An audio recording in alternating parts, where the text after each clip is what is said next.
Good evening. Welcome to this Mark My Words evening with Jodi Picoult and Kevin Kwan. I am so excited, and I know you all are too. I've been hearing from you all week, and you've been chatting among yourselves. So keep the chat going, my friends. I'm Jennifer LaRue. I am the Director of Public Programs at the Mark Twain House Museum in Hartford, Connecticut. And we're just delighted to be having our friend Jodi Picoult come back. She came to talk for us a couple of years ago, another wonderful evening. And we're delighted to welcome a brand new friend in Kevin Kwan.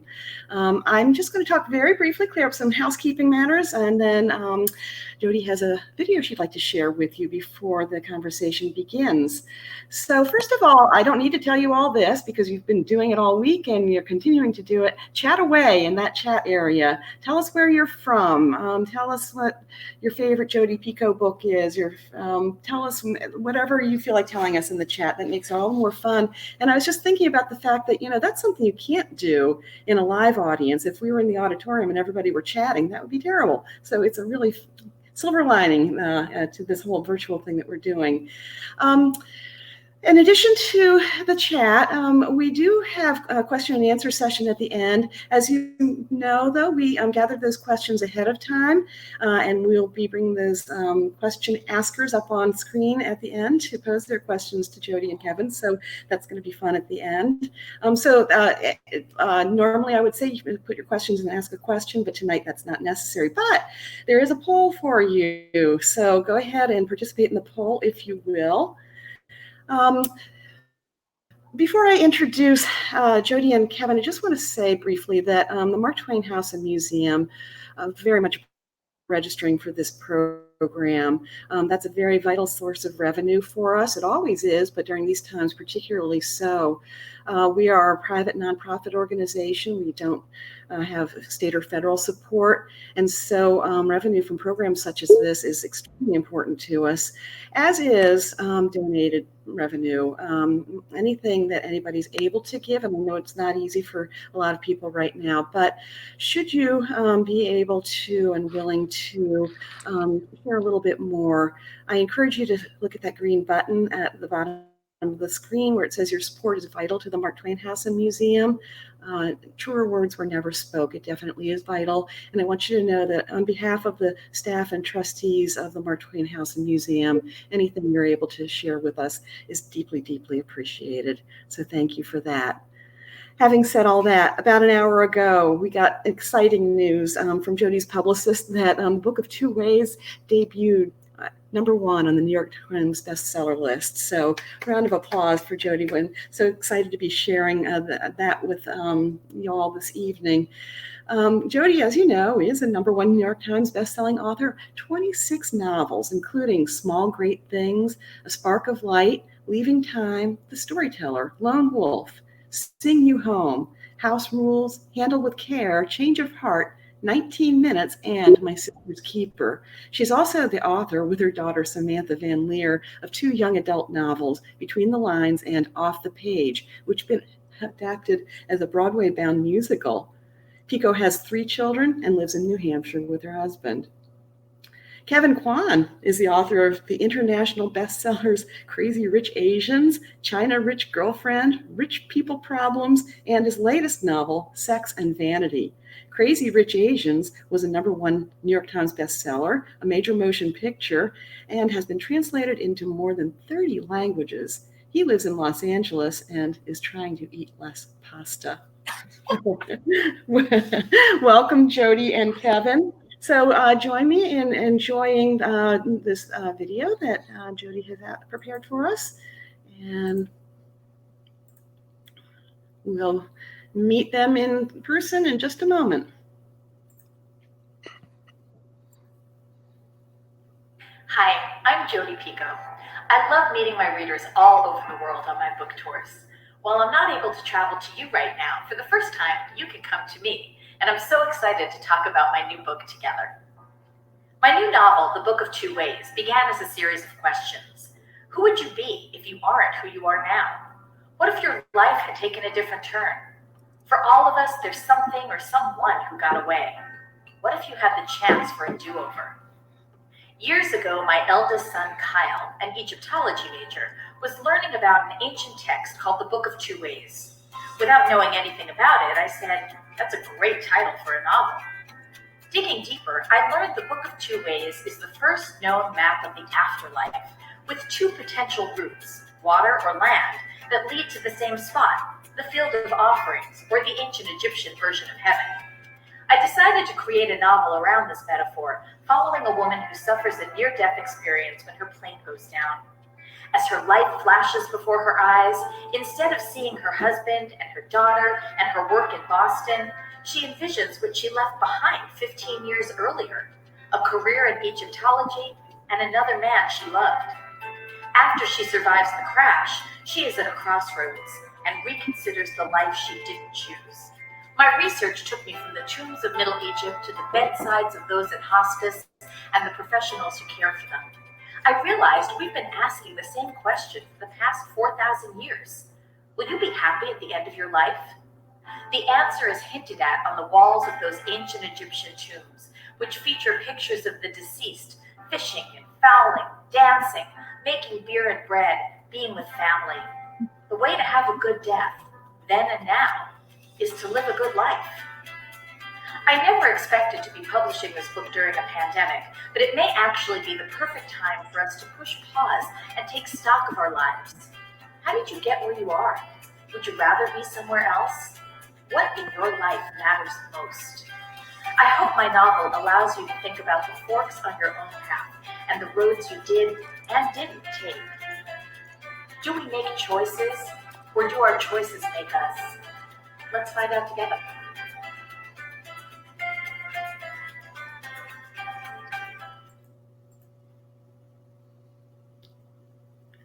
Thank you so much for that. With no further ado, please join me in welcoming our guests, Kevin Kwan and Jodi Picoult. Hi, Kevin. How are you? Hey. Congratulations. Number one. This may be the first good thing that happened in 2020, honestly. This is amazing. Well, we need more good things. So really, I mean, this is so well deserved. I can't even, I'm grinning. When I heard it, I was like grinning from year to year because I was like, yes, it's so amazing and so deserved. And I can tell you so many amazing things about your book, but you already know all of that. So no, I didn't. I'm shocked. This is a weird time. Book sales are weird during this time. Events are weird during this time. There was absolutely nothing that led me to believe this was going to happen. So I'm really excited. So excited that I'm drinking 2 cocktails at the same time. So, cheers. Yeah. First of all. There you go. Go ahead. I'm sorry. I just want to tell you that I am a tremendous fan, which we're friends. So I've been so excited about doing this event because I know we're going to have a great time. But I read Sex and Vanity kind of when I was just learning how to read again because the pandemic robbed that of me. I couldn't do it anymore. And it was everything I needed at the moment I needed it.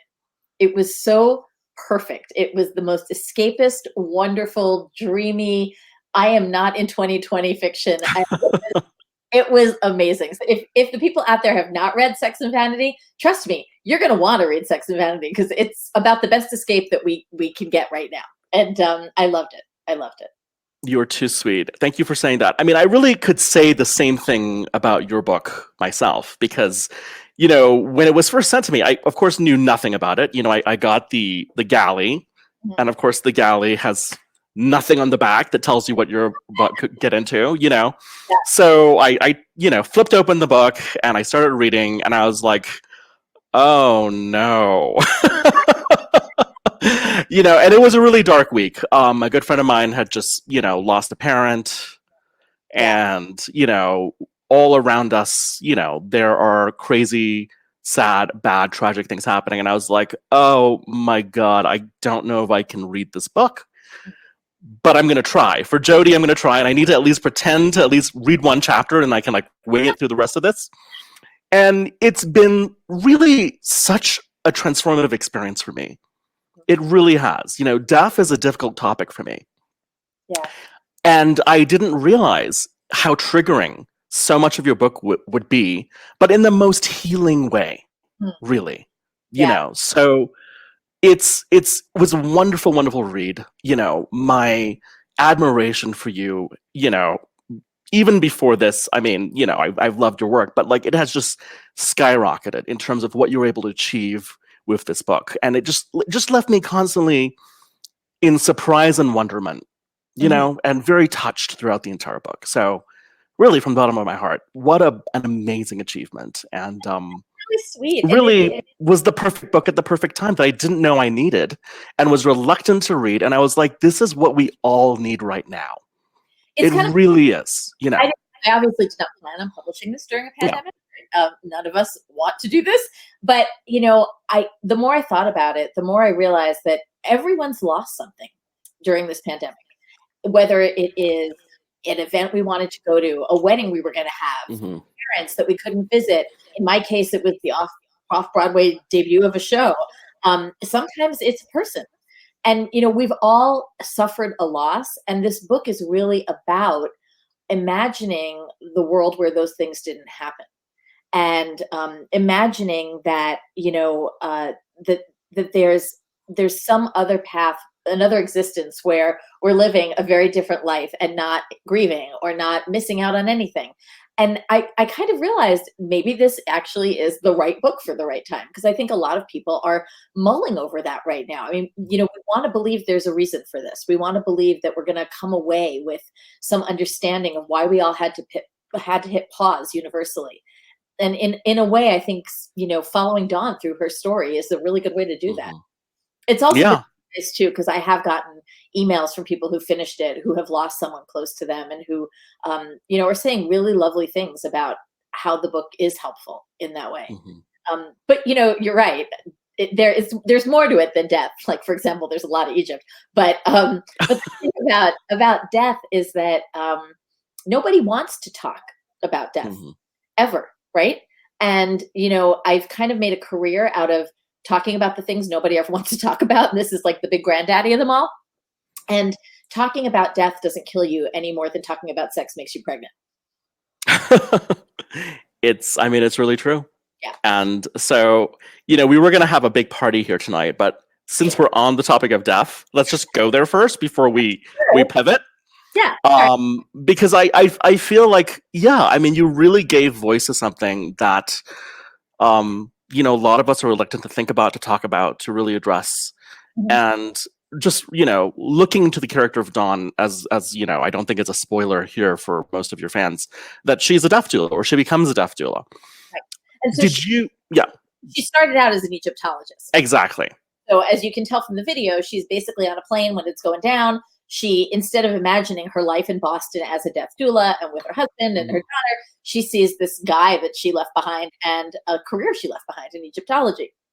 And when she survives, she kind of has to decide which path she wants to take. And the book splits at that point. So you see her both as a death doula in Boston and going back to Egypt and reconnecting with this old flame. And the reason I did it was because when you study Egyptology, you're really studying how people prepared for death. That was the whole point of Egyptian tombs. And it seemed to me that a woman who had groomed herself to do that and wound up through circumstance not doing that would still have an affinity for the act of getting someone, you know, to the brink of death or understanding death. And I initially thought Dawn was going to be a hospice worker. And it wasn't until I began doing the research that I even learned about death doulas and said, oh, no, that's what she is. So death doulas are the opposite of birth doulas. Birth doulas help you into the world and death doulas take you out of the world. And basically, they are kind of like one-stop hospice shopping. So in hospice, if you're in hospice, you have a nurse, you have a doctor, you have a social worker, you have a chaplain. It's a whole team of people. A death doula does everything except medical care, and it's individually negotiated. So for example, they will help you tidy up your finances. They'll help you sell a car before you die. They'll make sure that your social media accounts are shut down after you die. They'll help you plan your burial. Like maybe you want a green burial, or you want a living forest burial, or you want to be in a vat of alkali and deteriorate. Or you might want. I didn't know about that one, by the way, but it's pretty amazing to realize that's Donate an option. You can donate your body to science, and everyone thinks, oh, I'm going to be a cadaver at a med school, which could be true, but you could also be a crash test dummy, or you could wind up being butt filler for someone. So think twice about that. But if you want someone to hold your hand at the end as you're dying, they will do that too. They will literally be there with you. So it's very individualized. And when I was lucky enough to spend time with hospice professionals and death doulas down in Texas. And when I was with this one hospice chaplain, I was following him around, and I kind of realized how when you are at the bedside of someone who doesn't have a lot of time, it's this tremendous gift to spend that time with them, you know? And there was one woman who asked if I was the angel that had come to take her away. There was another woman who told us about, she's really sick, she's super frail, really old, and she's telling us about how she drove a getaway car for an anarchist group. There was another guy who confessed to killing his childhood best friend. I mean, like, all this stuff comes out at the end because ultimately what you are really trying to do is give someone your stories. And that's another tie to the Egyptology. A person in Egyptology is made up of many different parts, including a soul, sort of a familial soul, a shadow, and your name. And as long as your name is being spoken by others, you're never really gone. You know, and that's kind of the idea of celebrating someone's story even after they're gone. So when I was in Texas, I also realized how it's really hard for people to spend time with folks who are dying because they're scared, and because we're all afraid of saying the wrong thing. Right? We're afraid of, of going in there and making someone even more upset. And there are things you shouldn't say. You shouldn't walk into a death room and say, my grandmother died last year. I totally get this. I know how you feel, because that makes it all about you and not about them. And don't say, you're going to beat this, because if they're in hospice, they're not going to beat it. And don't say, don't feel like you have to fill the space between you with words. Sometimes it's okay to be in silence and to be sad, because that might be one of the few choices that the person who's dying still has, But there are things you should say to someone you die. And this is one of my favorite parts in the book. 5 things that you should communicate in whatever way works for the relationship between you. You should say, I forgive you. Please forgive me. Thank you. I love you, and goodbye. And if you can communicate that, then you will have nothing left unsaid between you. And I thought that was really, really beautiful. It really is. Where were you in Texas? Can I ask? Houston. Okay. Yeah.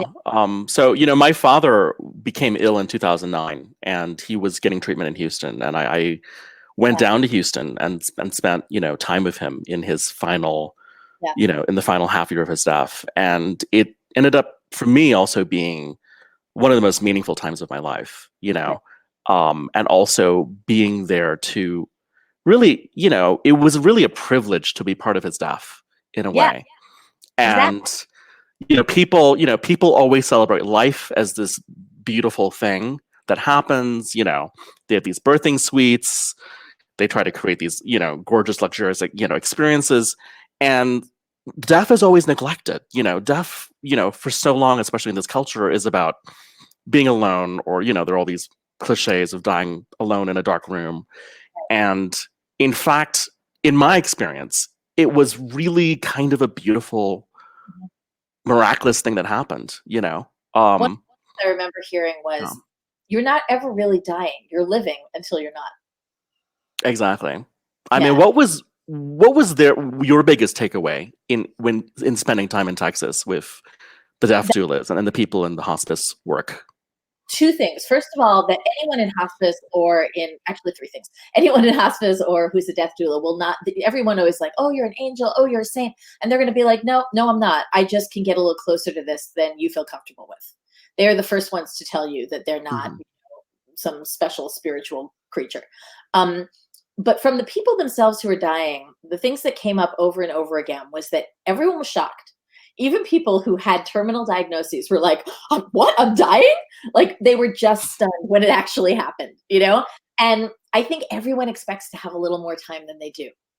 And the other thing that I learned was that nobody wants to be remembered the way they are at the end of their lives when they are frail and sick. They want to be remembered for who they were in their prime, which really is very similar to the way that ancient Egyptians sort of formulated their ideas about death as well.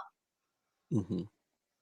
So I'm going to rewind this a little bit because we've covered the death. I think you've said some beautiful things.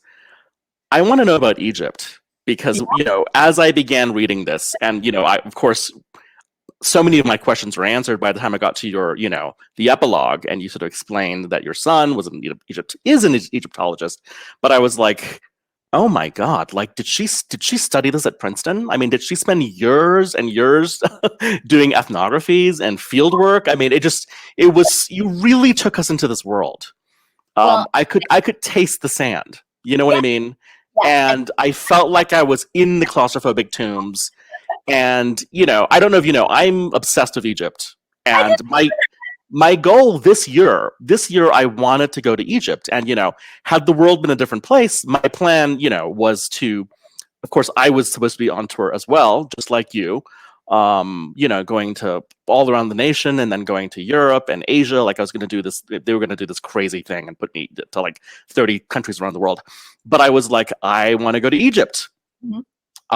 Because, Crazy Rich Asians is being published in Arabic this year, number one. And, King Tut, they're returning his coffin to Egypt, and they were going to do an exhibition where for the first time ever, all three of his coffins would be reunited in one place. And for those of you who don't know, when Howard Carter first found his tomb, they basically pillaged, right? Like, I think the big sarcophagus went to the British Museum, another one went elsewhere. So, like, the poor guy, like, right. his whole coffin, was basically desecrated. And now, for the first time, they were reuniting and making him whole again. And there was something so special about that to me. And I was like, I need to go to Egypt. And I didn't get to go to Egypt this year, but I got to through your book. But have you always been fascinated by Egypt, or was this a fairly new thing? No. So the only reason I was interested in it was because Kyle came home. He was at Yale at the time. He was studying Egyptology. He was reading this book, and it was called The Book of Two Ways, and he was translating it. And I was like, that's a great title for I knew nothing about it. And I'm like that too. I spot titles and I sort of like save them. I have a list of running titles. Yes, exactly. So I kind of had that in the back of my mind. And I was like, I was also thinking about the fact at the same time that I used to do this sometimes at book tour to test it when I was in rooms of real people, like real rooms. I would say, I want you to think about the person you thought you'd wind up with. And then I'd say 95% of you are not imagining the person you're going home to. And I think that's really interesting that there's always someone or something that makes us go, what if I'd done that instead? And I wanted to combine those two things, the Book of Two Ways and that looking back, that what if I had done something else? So the Book of Two Ways, I did learn more about. It actually is an ancient Egyptian funerary text. It was found in the coffins in the Middle Kingdom of nobles. It's famous because it was the first map of the afterlife. And there are basically two routes. Here, I'll use visuals. Yeah. Very quickly, while we're on that, there are beautiful drawings in your book. Yes. Were they taken from actual books of Two Ways? Were they reinterpreted? Tell me the story behind that. So water, land, root. Okay. So the Book of Two Ways, the ones that you see in there are coffins that have been published by other people that are from real books of Two Ways. There's also an image that is a black and white photograph from the MFA, Museum of Fine Arts in Boston, which is where there actually is a whole beautiful coffin with the Book of Two Ways, which did belong to a Mr. and Mrs. Jehudi Nacht. There were two coffins. These two people were both named Jehudi Nacht. It would be like if you married Kevin, like all the time.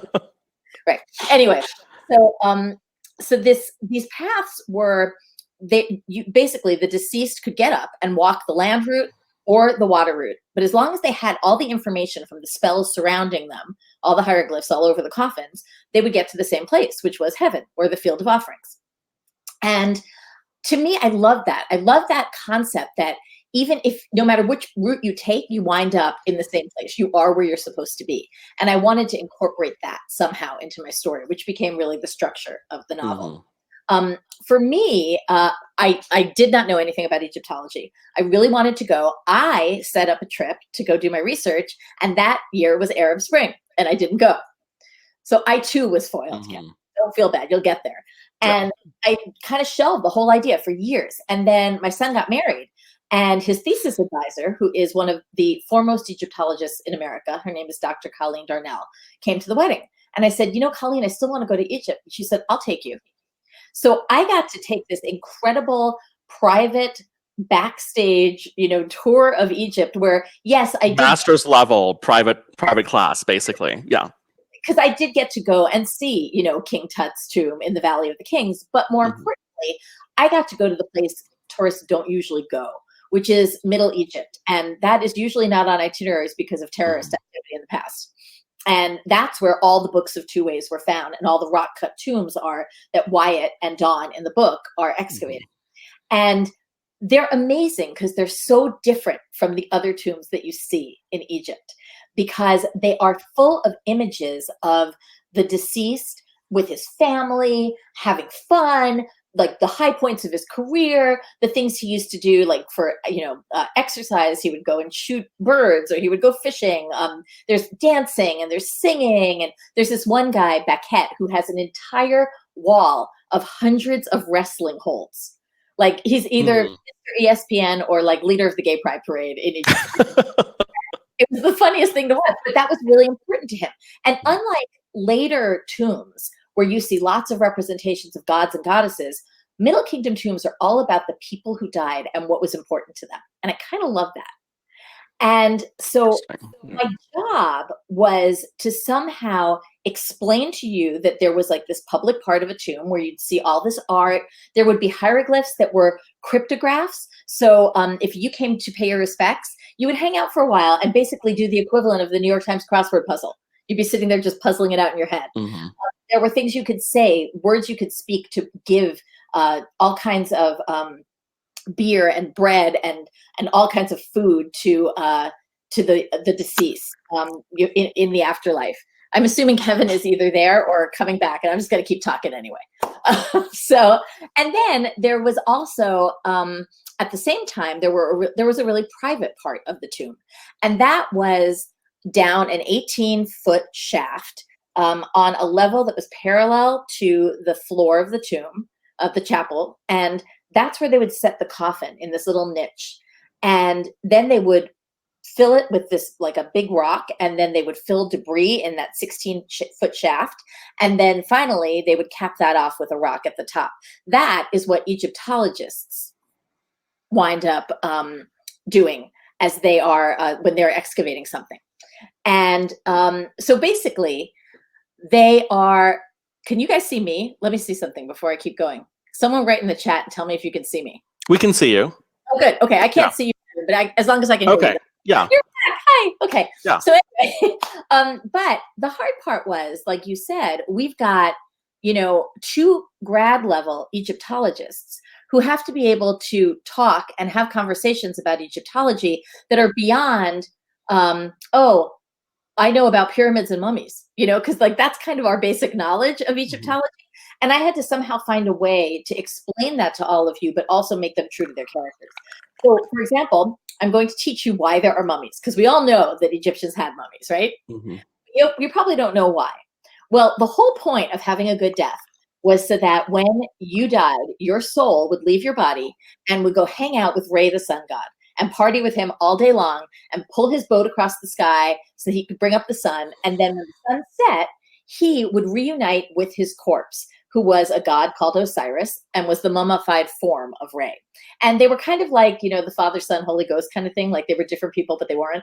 And the whole point of Re getting back to his body was that he would power up like a battery when he came back to his mummy every night in the tomb.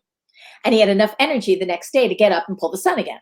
So all of ancient Egyptian death rituals mirrored that.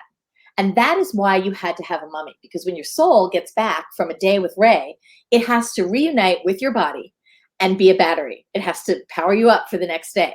So that body, that physical body, had to last forever and ever. And that's why mummies existed. And that's why they're still so well preserved, 5,000 years later. I mean, they really you can see them totally perfected it in a way. So I have a question about Wyatt. All right. Who some of you who have read the book will know is the dashing Egyptologist that Dawn meets, from Yale, from their Yale days. Why did you decide to make him, a Marcus?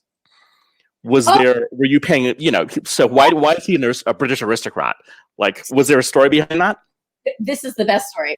I don't know how it works for you when characters kind of come to you, but for me, they kind of pop up. I don't actually ever feel like I create characters. I feel like they just sort of are there, like little mushrooms coming out of the forest. And I did not know Wyatt was British until he started talking to me. And I was like, oh, well, then I guess you didn't go to Yale. I think you went to Oxford. And I was all of a sudden, I had this whole backstory. And I realized pretty early that I really wanted Dawn and Wyatt to be antagonists. They are, they're academic rivals. They're both really, really, really smart. And I kind of wanted that, that enemies to lovers trope. I wanted to play around with that. And I have to say, some of my favorite writing in the book is when Wyatt and Dawn first meet each other and hate each other. It was very fun to write that stuff. It really was fun to read it. It really was. Yeah. To me, Wyatt was the epitome of like a British asshole. That was kind of what I was going for. Oh yeah, you got that one right. The guy who like had his whole life handed to him. But because of that, he's so used to being judged. And like everyone assumes that he got where he is because of who he is, not because of how hard he's worked. And he actually has worked really hard. He actually is really smart. Yeah. That's kind of his cross to bear. You can't fake it, in your PhD program. You just, there's no way. Yeah. So that was how we wound up being a Marquess. Okay. Yeah, I was wondering if there was like some allusion to the Earl of Carnarvon or something like that. Great story. My goal in life is to become a Duchess. I don't know how it's going to happen, being that I'm an American, but I don't know. Come November 4th, we'll see how that goes. And so, when I was in England on a book tour, every now and then my publisher will take me to do, they call them carrots, like fun things I get to do in the middle of a book tour. And they took me to Highclere, which is where Downton Abbey is filmed, and is also the seat of the current Lord Carnarvon, his countess. And I got to have lunch with her, and it was one of the weirdest experiences because we're in this beautiful dining room and she still has footmen, and they're wearing white gloves and they're trying to serve us soup, and I'm like looking at the soup tureen slipping in their gloves thinking this is gonna wind up in my lap. And after lunch we went downstairs and they showed me their entire Egyptology exhibit, because they have all of these things from the original expedition. It was absolutely incredible. And the funny thing was, I was not writing this book. I didn't know I was writing this book then, but I was taking all these pictures and sending them to my son at college going, you're never going to guess where I am. And there I was looking at stuff from the Tut exhibition. It sounds like you get a lot more perks than I do on book tours. Can I just say? Let's have this conversation now. Because when I read Sex and Vanity, I sent you an email saying, what am I doing wrong? I was at deathbeds doing research, and you are like on the Italian coast enjoying yourself.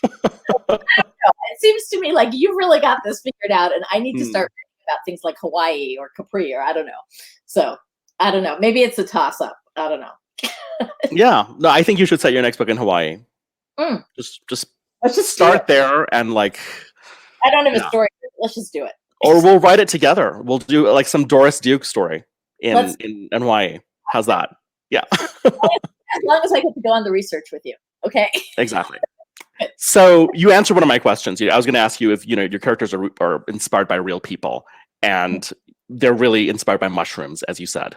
And it's funny. I feel the same way about my characters. Like I can't make them up. They just kind of apparate, and they kind of appear, and they take shape as you keep writing, and then their voice emerges. And after that, you're not in control anymore. I don't know if you feel that way. Totally. And they like, you're just holding on to the reins. Yeah. And seeing go. Don't you feel like it would be weird if you took someone who you knew in your real life and stuck them into a book? Like to me, it just would not work at all. Because I've done that too. Because these characters are so three-dimensional for me. They are so real that I can't imagine like imposing someone's personality on them. However, what I do all the time is steal conversations that I have with my family, my friends, and give those to characters. And I imagine it's really weird to read my books. If you're a friend of mine, you're like, didn't I tell her that? You know, so to some character or something. No, I think my friends tell me the exact same thing because they see themselves, they recognize conversations, experiences, adventures we've had together, things like that. So how long did it take you to write this book? I'm just curious now from like writer to writer because I never get a chance to ask these questions to most people. Like, when did you start this book? I feel like I started it. I'm trying to remember when I went to Egypt because I still, you know, like my brain has turned to bubbles because of COVID. I'm pretty sure I went in 2017 to Egypt. And I think I started physically writing the book around 2018 because I think it was right after I got back from book tour that I really dove in. Yeah. And then you turned it in when? 2019-ish. Okay. So it took about like a year and a half. Yeah. Usually my books take me about 9 months, you know, and this took a little bit longer because the research was just a little more comprehensive. It usually comes down to the research and how hard it is to get to it. And to find people who can teach me what I need to know.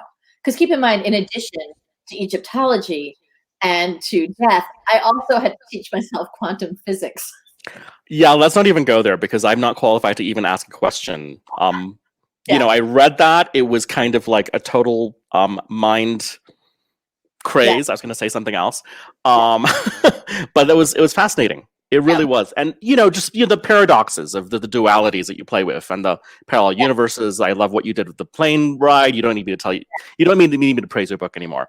But this reminded me that I was writing. She's right. I was on the tour for Spark of Light, and I was writing some of the scenes of the plane crash on a plane. That was fun. I bet. Yeah. So do you have a normal writing routine other than writing on planes during turbulence?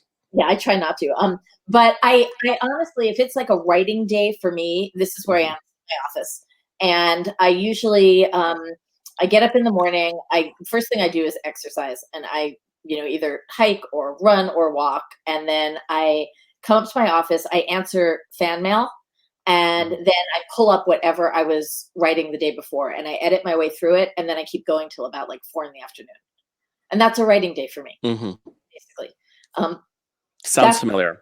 Right. Is it the same? I mean, that's my favorite to be here because you can't see it, but all my research is over here on my left. And so everything is accessible. If I need it, I can grab it. And it's really, it's so much easier than traveling around and like making sure that you have the right transcripts or the right books with you so that you can inject what you need to into your book for, you know, factual evidence. But I can write if I need to on the fly. I just try not to. So let's talk about movies. Very quickly. I mean, because I can already see this as a movie.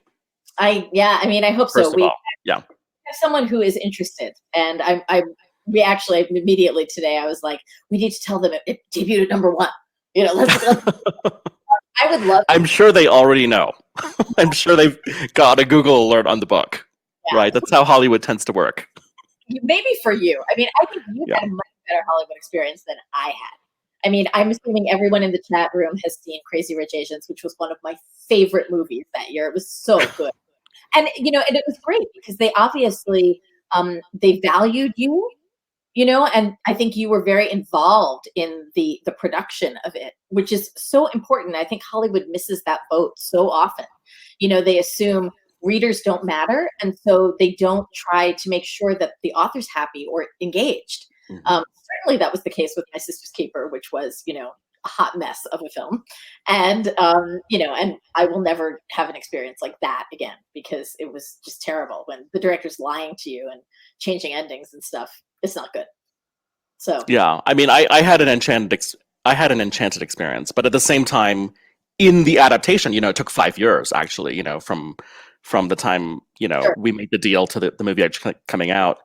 It was still a traumatic experience. You know, it's you're really giving up your baby Totally. for adoption, and you're basically allowed to visit the foster parents, but you're not really allowed to comment, or you have to be very careful what you say and what you criticize, because you might never get visitation rights again, so like.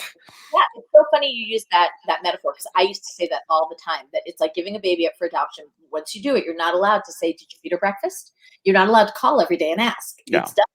And I think people are always, in the reading community, are really shocked at how few authors are meaningfully consulted with the translation to film, even a really incredibly beautiful and popular one like Crazy Rich Asians. I mean, you really did have the experience of a lifetime, and I can only hope that continues for you in the future.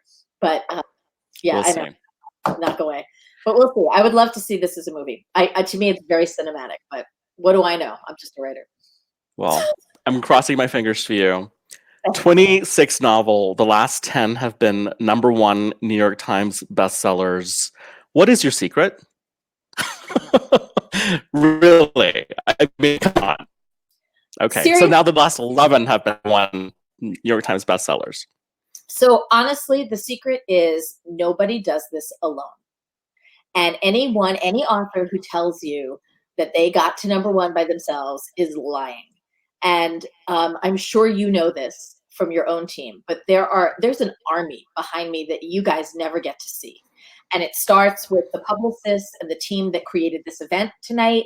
And it goes all the way through my editor, who had a significant amount of input on this book in ways I did not expect, that made it much better than it originally was.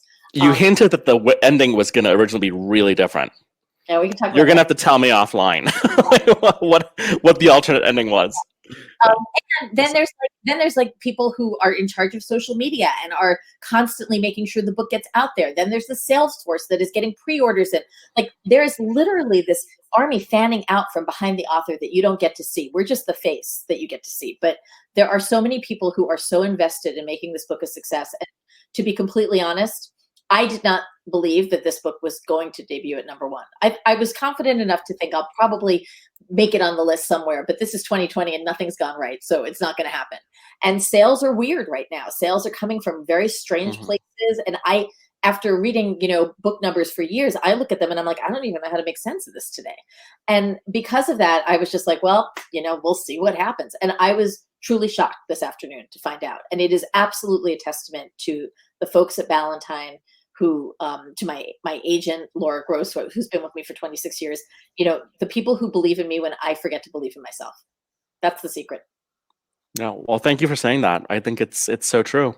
Yeah, it's totally true. No, and Tim, right? Oh, well, of course. Yeah. I mean, so, it's funny because I talk a lot about this. I'm a woman, so I get asked a lot in interviews, well, how did you balance motherhood and writing?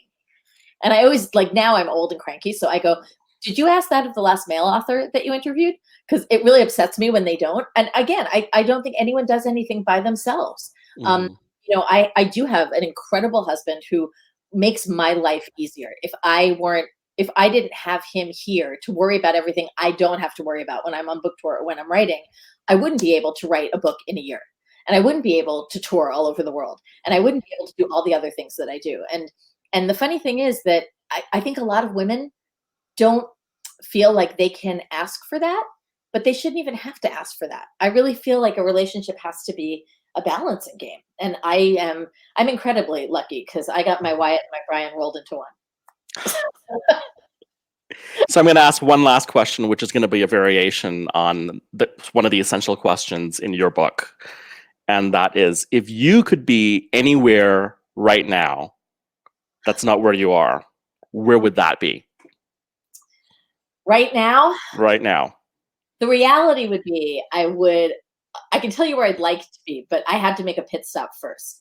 I would stop off in Sacramento because I haven't seen my son and his husband since this all started, since Christmas actually, and I'm not going to see them this year, and I can't get to them, and they can't get to me, and I miss them desperately. So I would definitely make a pit stop in Sacramento to see them, but then I would continue on to the Maldives, which is 100% on my bucket list. Wow. So maybe we could write the book there instead of in Hawaii. How's that sound? Yeah. Sounds good. All right. Maldives works. All right.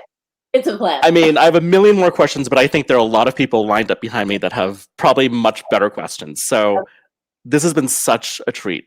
Really, really, really. I hope I get invited to do this again at some point. Yeah, in person. Yeah. Deal. Yeah. Yes. Deal, hopefully. Yes. Right. And so let the questions begin. And we'll comment like we're on MS3TK in between the questions. How's that? Excellent. We can do like the rate my room for people. Yeah. Is there a country where you have like a very surprisingly large fan base? I'm just wondering. Like unexpectedly, like. Yeah, the Philippines, where I've never been. And Singapore, where I have been. You have to go to the Philippines. You really do. Yeah. I mean, it's an amazing country, and they will roll out such. I mean, I've been on tour twice in the Philippines, and it has been amazing. So if you ever go, we'll talk. Yeah, I actually went to Singapore for Change of Heart, which was a book about the death penalty, and I was speaking at their National Library. And as I'm speaking, like all of these armed guards are standing in the back of the room, and I'm talking about why we should abolish the death penalty. And I was like, well, I guess we're going to see how this goes. Yeah. Where are our question people? Yeah, what's happening? Are they supposed to be popping up anytime? I think so. Yeah. Okay, here we go. Hi. Hi. Hi, Jodi. Can you hear me? Yes. Yes. Yes. Okay. I can't hear you guys now. But I know you love to delve into hot topics. Have you ever considered writing any books with LGBTQ characters or a non-traditional family base, possibly a transitioning character? Do you think that there's a need for these types of representation in fiction writing? Plus, I've been reading your book since I was a teenager, so I was really looking forward to your book anytime it comes out. So thank you. So the answer, I'm going to make your night, actually. So I have written about that in the past, and the book that I always think. Sorry. Totally fine. Can I turn my mic off? Who knows? I'm going to mute myself. Okay. I've had many gay characters in various books of mine. Sometimes that's part of the story. Sometimes it's just who the character happens to be. But the book that I think about when I think about gay rights is Sing You Home. And interestingly, I wrote that book, and it was about two women who were basically trying to start a family, and the religious right, for various reasons, was preventing it. I wrote that, and my son came out to me in the middle of the writing of the book. So all of a sudden, it wasn't just like theoretical. I was like mama on a mission, And anyway, so I always think of that book first. But I am actually currently working on a book that I am co-writing, not in the Maldives, Kevin, so don't be upset or anything. But I'm co-writing with Jenny Boylan, who is a remarkable writer and trans activist. And it does include a transitioning character. And it really is a book about what it means to be a woman. And that's all I'm going to tell you, with the exception that we are writing it much faster than we thought we would, because our schedules absolutely cleared. It's starting in March. And it's really good. All the beta readers are like, oh my God, this is incredible. So I'm looking forward to getting that to you in 2022. And I will say that it was important for me to write that with Jenny. And the reason why is because I do think that it is important for communities of writers that do not often have work on the shelves, maybe as often as a white, cisgender woman does, that they get a chance to have their stories out there too as well. And I really wanted her input and her expertise and unabashedly her life and her experience to be part of the writing process as we were working on this. So you can look forward to that in 2022. Wonderful. I'm super excited. Great. Thank you for answering my question. Sure. Thanks for coming tonight. Bye. That's amazing. I mean, I cannot wait. She is so cool. And I've learned so much from her columns and from watching her, on the Caitlyn Jenner show. And it's I can't wait. She is. She's an amazing, amazing lady. And unlike some other writers that maybe we won't name, I actually do believe that trans women are women. So, yeah. Yeah, won't go there. Moving on to question number 2. Yeah. Do you have a favorite guilty pleasure TV show of the pandemic? Yes. Yes. It's Lucifer. Have you watched it? Ooh, no, but I will now. Okay. I think we have a question. Lucifer. But you need to watch Lucifer too. Question asked. Because honestly, Tom Ellis is a gift to the earth. Go ahead. Yes. Hi. I just wanted to ask, when starting a new book, do you have multiple subjects or topics to decide from? Or is there usually one that's been resonating with you? And do the plot or characters come to you first? Definitely looking forward to this during COVID. And I just wanted to say that my dad grew up in the same area as your husband's family. Last name is Zwelke. What's the last name? Zwelke. Zwelke? Okay, I'll ask after I get off. So the answer is there is never, I don't seem to ever have a dearth of subjects. I know, like I could tell you what I'm writing in 2024. I'm not going to, but I could. And I have a whole like file cabinet full of ideas or clippings or things that have, sparked something in me. What I do find is that certain topics rise like cream at different points in your life. And I feel like there's a right time to write about things. And, and it really usually does depend on what I'm doing in my life, what's going on in my life. So what looks really engaging to me right now might not be so engaging 5 years from now or vice versa. For me, it's always the idea that comes first. It's what would I do in this situation? It's what's keeping me up at night. What am I thinking about? What am I worried about? Things I'm turning over in my head, trying to understand why my opinions are what they are. That's how books come to me. And characters, that's the point where the characters then pop up like this little mushroom. But it's definitely the story first and then the characters. Awesome. Thank you. Kevin, what do you do? I just kind of ruminate. I really don't. I'm not as organized as you are. I don't have filing cabinets. I really hope to visit you someday so I can see your whole setup, because for me, it's just a chaotic mess in my brain that I just sort of have to like vomit out and like mold like clay. That's interesting. And what's really interesting about that is that working with Jenny on this new book was very eye-opening for me, because we have very different ways of writing.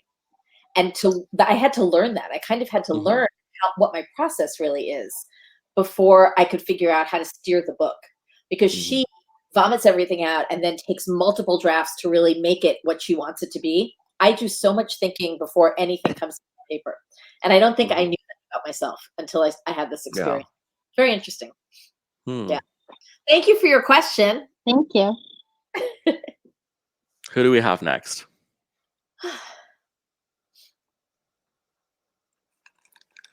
Oh my gosh.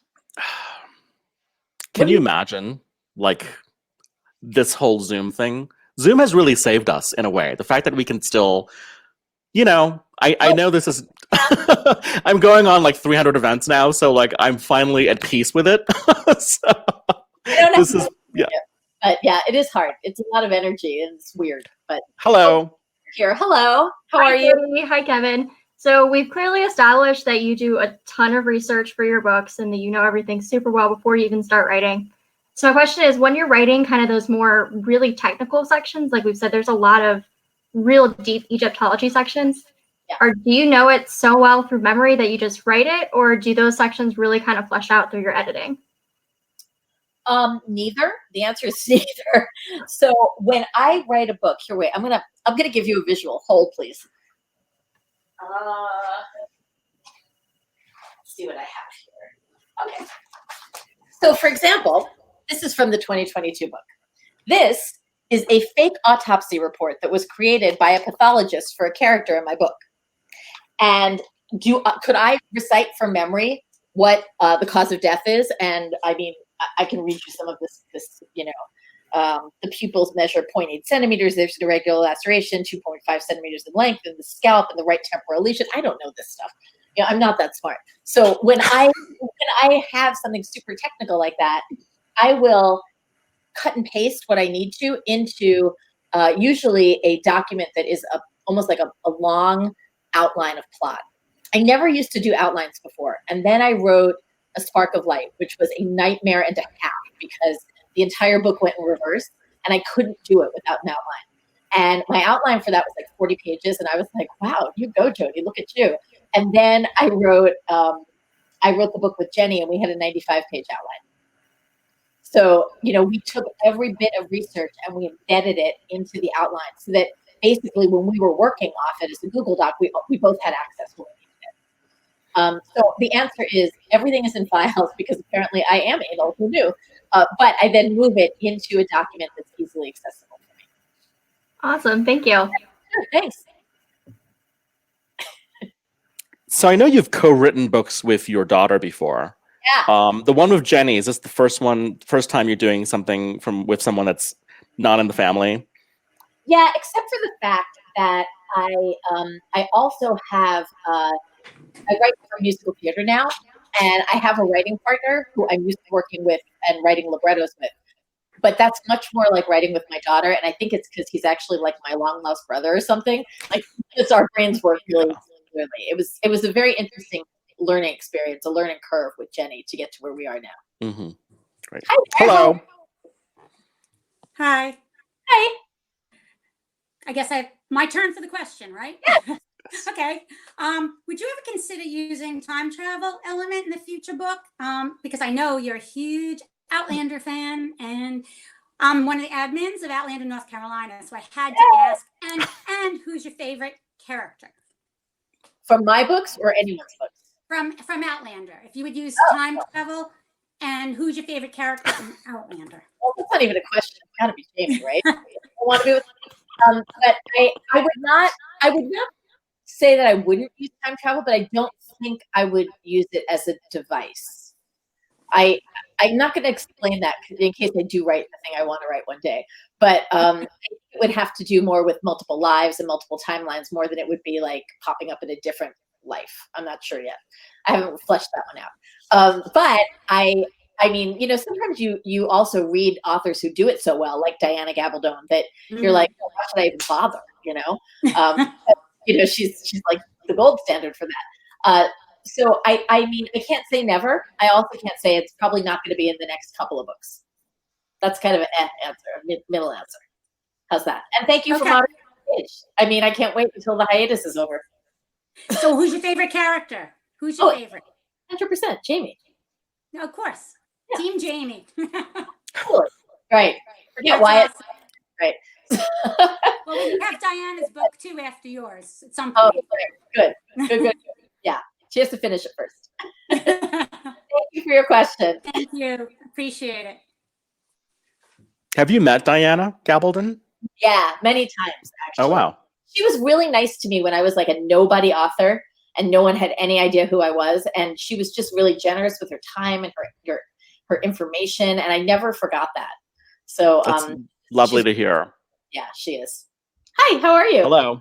Hey, I'm Jennifer. We had a technical glitch, and Jennifer got thrown off by Crowdcast. So I'm Peter Roos. We met before, Jodi. How are you? I'm the executive director of the Mark Twain House. And Jodi, Kevin, I am so grateful that you came and did this for us tonight. It has been such a treat to have both of you here. And for all of you in the audience, I'd like to point out that we're having our virtual gala on November 6th. And if you enjoyed Jodi tonight, she will be back and speaking again during the gala on the 6th. And we're having a lot of other authors, including Ron Chernow and David Baldacci and John Grisham, and also Jimmy Buffett and Brad Paisley. So there's a whole group of people that are going to be on. And Jodi's going to be one of them and one of our featured players. So that's going to be from the house. So once again, guys, thank you so much. I am looking forward to reading the book, Jodi. I've been seeing it in the gift shop as we've been sending it out to everybody, and it's going to be a thrill. And it's been a thrill to have both of you here. What a treat. Thank you so much. Thank you. Thank you for taking the time tonight. I'm a forever fan, and next time in person. Same here. Same here. Be well. Be safe, everyone. Thank you so much. Yeah. everyone. Good night. Thank Good you, night. everybody.